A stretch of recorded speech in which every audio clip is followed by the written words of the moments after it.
మంచిర్యాల జిల్లా చెన్నూరు నియోజకవర్గం కోటపల్లి మండలంలోని దేవులవాడ గ్రామంలో వర్షాలకు బురదమయమైన రోడ్లను పరిశీలించిన చెన్నూరు ఎమ్మెల్యే వివేక్ వెంకటస్వామి ఎడ్లబండి ఎక్కి గ్రామంలోని పలు వీధులను పరిశీలించగా గ్రామంలో రోడ్లకు వెంటనే 12 లక్షల రూపాయలను మంజూరు చేస్తున్నట్లు ప్రకటించారు.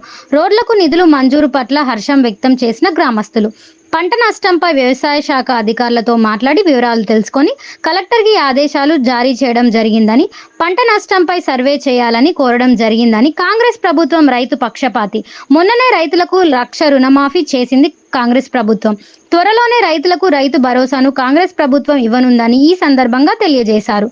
వరదలతో నష్టపోయిన రైతులకు నష్టపరిహారం ఇప్పిస్తామని హామీ ఇచ్చారు.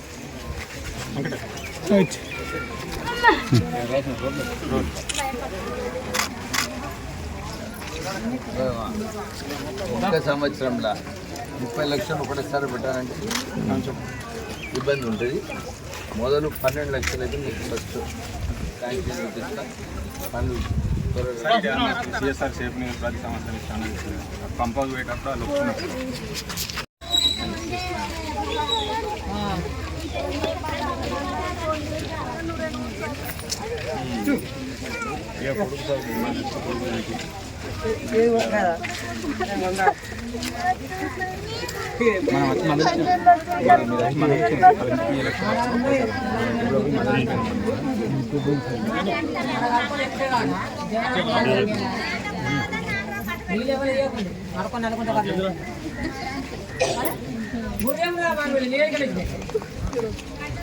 మిషన్ దగ్గర నీళ్ళు వస్తున్నాయా?